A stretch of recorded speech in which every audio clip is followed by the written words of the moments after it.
Hi, my name is Keith Politte, and for the next couple of minutes, I want to share with you some of the things we've been doing here at RJI, trying to expose students to technology and trying to grow some of the tech talent we're going to need to embrace some of the things that are happening in the larger media space. So as we all know, the media space has kind of been disaggregated over the last 10 years, really fracturing and creating all kinds of opportunities for us to be able to seize. The trouble is that we haven't had enough talent to really seize as many opportunities that are coming at us. So what we've been trying to do is create kind of a farm league, if you will, to be able to grow this talent. Now, a farm league for one group of people means something very different from other groups. So, for example, when we're kind of creating this idea of a farm league for tech talent, leveraging some of the relationships we have with vendors, the students liked the idea but hated the name. They didn't understand what a farm league was. It kind of seems to be a generational thing. Even though I was trying to explain that it was a metaphor for a training ground, they didn't buy it. So we went back to the drawing board and figured, what can we call this initiative? What were the words we were trying to capture? So I was able to work with a bunch of really amazing students here at the journalism school to kind of figure out what we wanted to do and what kind of an organization and what kind of objectives we wanted to hit in growing talent.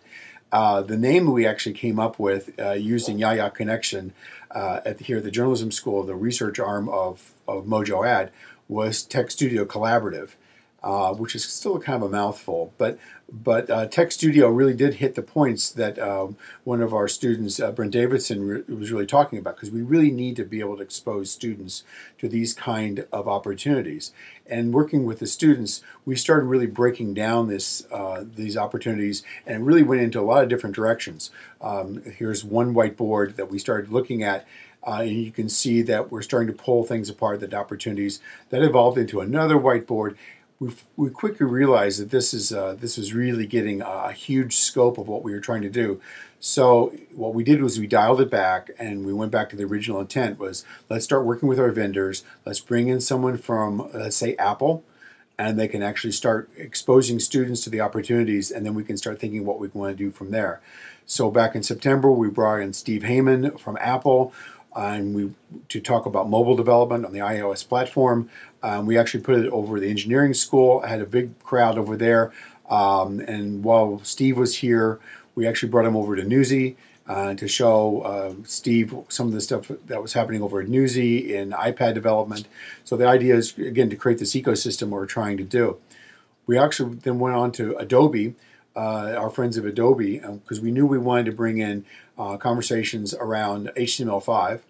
And so what we did was we actually leveraged some of the talent that Adobe brought to the fore. So Terry Ryan, who is Adobe's HTML5 evangelist, came to town and had an amazing conversation with him. And I'll share just a little bit with you of what he was saying about HTML5. And then when I come back from that, I'm actually going to be live presenting at RJI. So thanks so much. Most people outside of technology, when they say HTML5, they're not actually talking about HTML5, they're talking about HTML5. What is HTML5? HTML5 is a marketing term that means cool shit that works on an iPad. I stress this because this is difficult, because when you start dealing with technical people and you say HTML5 for something that isn't technically HTML5, they get really annoyed and irritated, or they think they can take advantage of you. On the other hand, if you are a technical person talking to marketing people and you tell them that it's not HTML5 but it'll do what they want, they ignore you because they know what they need to be on the iPad is HTML5, right? So I want to give you a good basis of what HTML5 is versus what HTML5 is, okay? And so it was great to have him come into this room, and we spent 3 hours, a deep dive into looking at what is HTML5, what is HTML5, and then we went into design tools and developer tools. And it was really phenomenal. We had a packed house, and so we're trying to expose people to kind of these emerging pieces of technology. What we didn't do with this event, which is what we're wanting to do, is we want to follow up an event like this with a build session, and I'll come back to that in a second. So then we started working with our friends at RJI, Regional Economic Development, Inc., because this is part of a larger ecosystem in town. So what we did last September is we did our second actual economic gardening event, where we're trying to bring people from around the community to connect with each other, trying to find out what are the assets we have here. So we're not trying to reproduce something that already exists or to introduce people who might not know each other. So they've been really great. And this is Vicki Russell, who is not only president of the Columbia Chamber of Commerce, she's publisher of the Columbia Daily Tribune, she's also the chair of the Ready Entrepreneurial Summit that's happened twice. So this is just a brief little talk that she gave. This is just about a minute. You know, historically, Columbia kind of, you know, just counted on its natural charms to attract and keep people in this community or bring them to the community. And it worked well for many years. We have a lot of businesses in this community that were started by people who moved here and stayed here or people who grew up here. And while many of those businesses are mainly locally focused, we still have several that do business nationally and internationally. So Columbia kind of just, you know, banked on luck for its future growth and expansion. And I can tell you, the event that was held here 2 years ago that Mike referred to was really kind of an eye-opener to some of us who have been around town for a long time. We listened to some presentations from student entrepreneurs and said to ourselves, we need to make some changes. There are some interesting things that are just now starting at our Columbia Chamber of Commerce. In fact, we are in the midst of formulating a master plan that is intended to help the community reach out to students, get them more involved in the community with the absolute intention of trying to enable them to make a choice to stay here in the future if they wish. So they've been very, very responsive to what we've been doing specifically out of RJI. This is, everyone probably knows the Garage Mahal downtown, or the Garagezilla. But what they've done is they've put Ready in the basement of it. And if you haven't been over, it's a beautiful facility. And included in, besides the training center, is actually a student-focused incubator. And this just opened. So we're going to start really kind of playing with them, being able to, how do we leverage that? And it's not in competition with a life science incubator, and it's not in competition with League of Innovators. So again, it's a ecosystem of how we can complement each other. So to that point, we've got a lot of unique things here in this area. The question is, like, how many silos can we identify? Well, I've been networked a bit, and I've been able to identify quite a few in the entrepreneurial space. So we have the Entrepreneur Alliance and Climb and League of Innovators. I won't even try to read them this fast. The point is, we have all these initiatives going on campus, and sometimes they're counter-programming against each other because there's not a common calendar. We're trying to work that out right now. But it's like untangling a knot. So, but it's amazing the stuff that's going on here. And I'm going to highlight just one of them, Climb. And you heard from Peter Ming earlier, one of the winners of this year's competition. They actually did the preliminary presentations over the business school. But we said, bring over the final presentations to RJI, we can get a proper recording. So this is what we did. And it was really pretty amazing what the response was from the business side. Because on this side of the campus, we're kind of used to seeing recordings. But I showed the recordings that, that we did out of RJI of the competition to some of the Climb kids, and they were like weepy. They were like, "Oh, these are beautiful! Oh my God, this is great!" So it was pretty neat to be able to see how the response. And so one of the things I'm supposed to announce today, and I don't know who the winner is, so we're going to make this short. But they just sponsored, besides the idea bounce in the, it's not an idea competition. Besides the idea competition, this semester they sponsored the first entrepreneurial storytelling competition. So they'll be announcing that on the Climb website. I think they're still judging it. But we have a contender, as they say, with Chelsea in the back. So I'll mention you in a second, Chelsea. So Climb stands for Collaboration, Leadership, and Innovation in Missouri Business.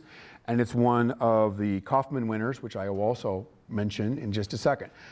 Another great event we participated and sponsored last fall was the Kauffman-powered Startup Weekend. Did anyone go to Kauffman Startup Weekend? Francesco did, Ray did. Amazing. Amazing weekend? Yeah, it was phenomenal. We had about 75 people show up, and we basically had this intense 54-hour experience.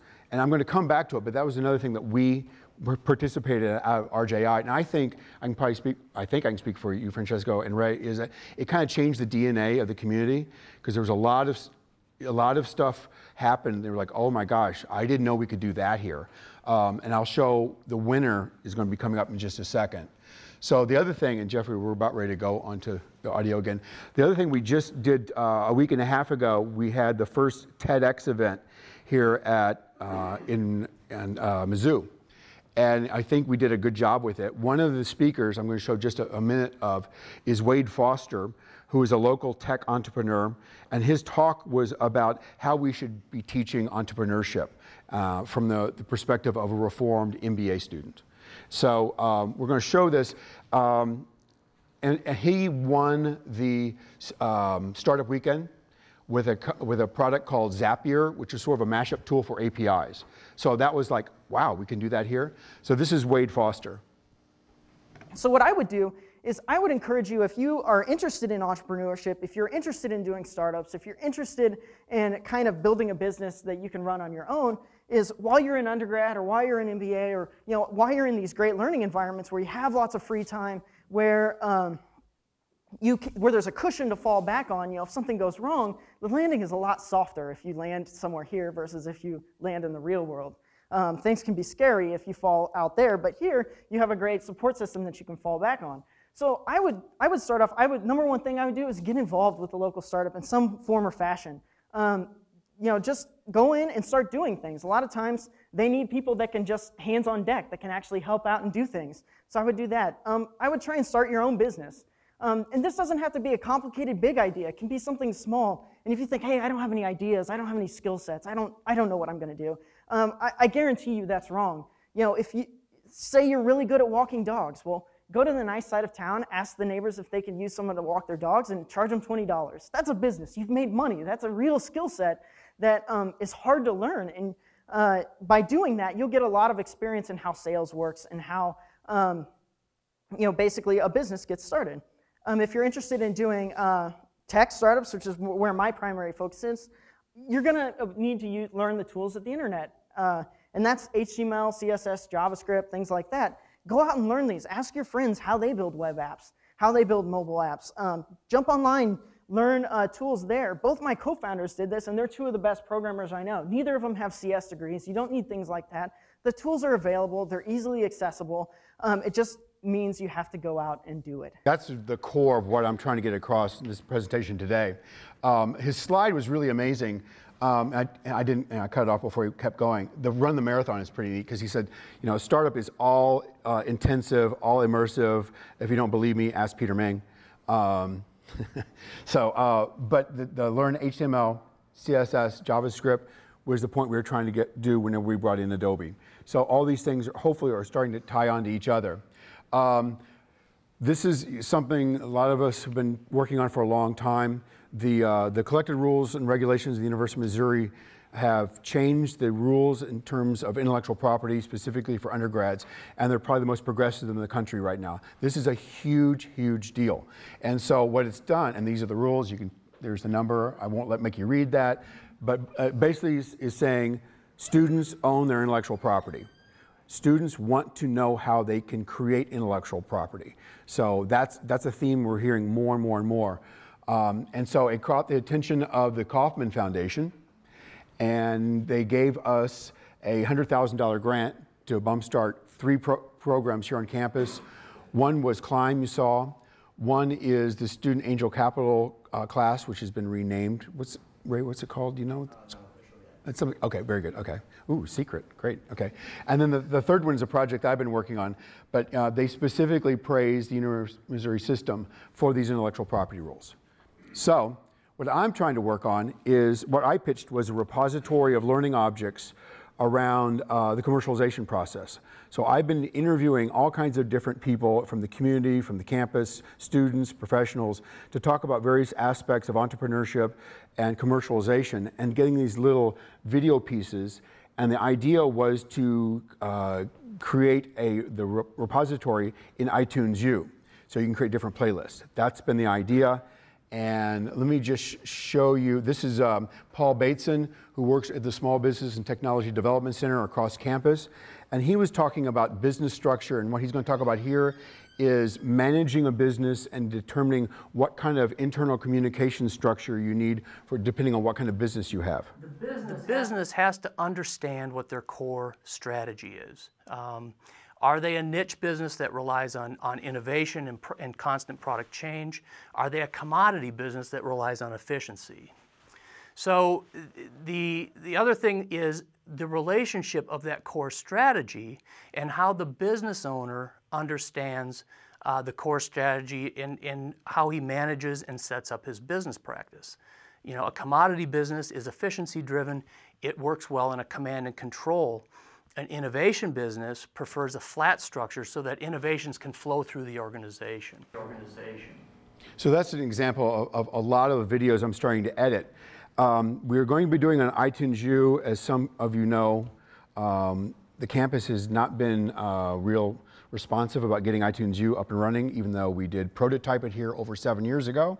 That's an old saw that people are, they're tired of me saying this, but I've been squeaky wheel about it.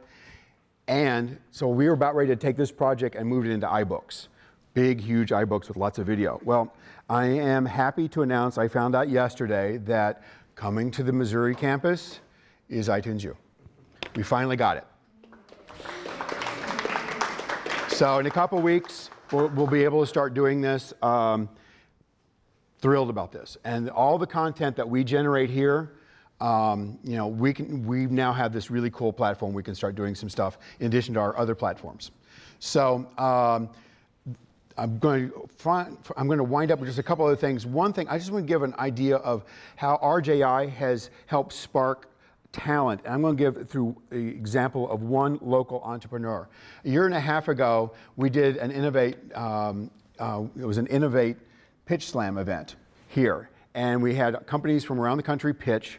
But since we had the talent of VCs, we put together a student workshop in the morning. And so we found 7 student startups in the summer, believe me, not easy to do.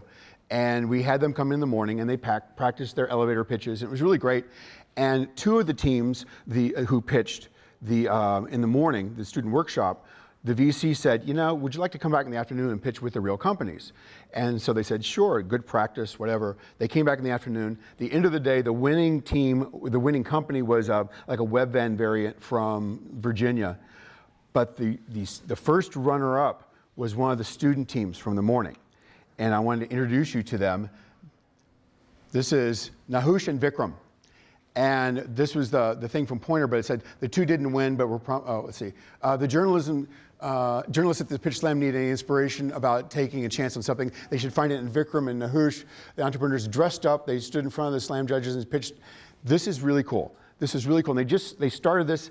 They were incoming sophomores in high school, 14 and 15 years old. So we didn't let them get away with only that. So last fall startup weekend, I called them and said, hey, do you want to pitch again? RJI sponsored them, and they got an honorable mention, which is great. I ran into Nahush's dad yesterday, and he said, oh my God, yeah, he's doing really well. So I tweeted Nahush yesterday and go, do you have any pride points, you know, about the progress? And this is what he sent me. What they're doing is setting up a distributed network of wireless-enabled kiosks throughout India to disseminate medical access to medical information. They're 15 and 16 years old. That's Columbia, and RJI had a direct hand in getting them started and connecting with people, although they're pretty well connected. So really, and I don't know how many other things that we have kind of impacted. But again, it's part of the larger ecosystem we're trying to get going here in the area. So a couple other resources just to mention. We have this great thing here, NICAR. And I don't think, I'm new to it. I mean, I've been here for a while. This is a phenomenal, this is Ted Hahn, who runs Document Cloud. And so out of that organization, out of Ted and a couple other of us, we've been getting Hacks and Hackers growing here in town. So Hacks and Hackers, and I know some of you have been to Hacks and Hackers already. This is an amazing event, free. Again, it's about networking with the people who are already doing some of the stuff that we want to be doing. So that's Hacks and Hackers. Another great group in town is Como Rich Web. Amazing, amazing group. This is probably the biggest group in town, and they regularly have like 20, 30 people at their meetings. Phenomenal. I think they're talking about, oh gosh, they're talking about mobile development the next meeting. So Como Rich Web, another great group that we're starting to work with. And then lastly, I'm going to try to throw out big some of the stuff we're hoping to do over the next 12 months. First one is coming right up next week, and thanks to Zach Wilson right here in the front, we're going to try, with Apple's help, to do a Startup Tools and Resources event at the business school. We're, again, trying to connect the different schools together, the interdisciplinary approach. So that's all the information we have about it right now.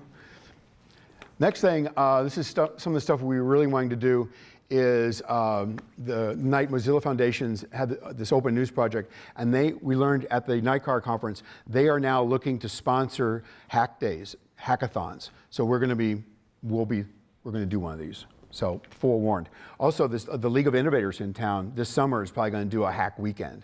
So again, there's a lot of stuff starting to bubble up around the community.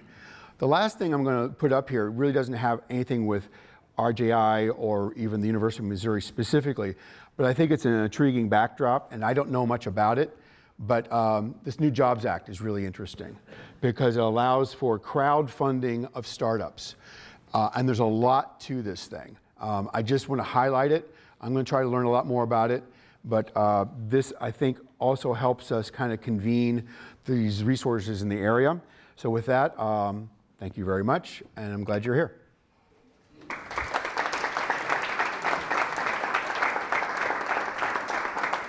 Is there any questions? Good. Okay, good. Thank you very much. Oh, okay, yeah. So what's the access to capital from angel investors look like in Columbia and or St. Louis and Kansas City? Right. Angel investors looking over? We don't have an extensive network, though it's starting to grow. Some of the folks here, Ray already left, but we do have Centennial Investors here in town, which is a local angel company, angel network. The campus angel group is actually connected to Centennial, so they're doing some of the deal throughput due diligence. So that's kind of neat, and they're getting money in and of themselves from Kauffman and also some donors to the business school to have their own angel fund. That's local. There's probably some private groups as well, but that's our official angel group. And then there's kind of some collaborative relationships with the angel groups in St. Louis, Kansas City. But most of the angel money and VC money that's in this area is really been aimed at life sciences. So you know, we've got a ways to go, but I think through some of the projects we're doing now with under Mizzou Advantage, Media of the Future, and some of the other things, and now and the fact that we've got some pretty amazing startups here that are in this space, whether it's Newsy or Carfax or Veterans United, or Brent Beshore's collection of Pure groups. There's some interesting stuff that's starting to happen, but obviously we need more. And part of that is, again, trying to get the players to know who each other, you know, that they are in the same town. So they're breaking down the silos, you know, flattening the hierarchies, whatever metaphor you want to use. So, anything else? Okay. Oh, Stephanie.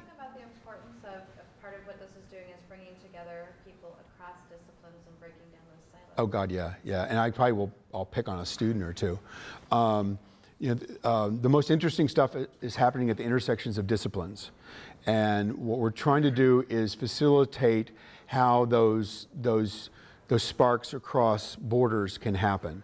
And I know half the people in this room can talk about that topic. It's important. You know, when we've done various projects out of here with the computer science department, you know, whenever tours come through, I'll say, you know, what we want to do, our students are going to have to learn how to talk to computer science students when they graduate. They might as well do it before they graduate. you know. And we were at lunch the other day, and the importance of being able to maybe not specifically code, but know what they're talking about in terms of coding. Being able to say, you know, well, we want this to do that, we want this functionality.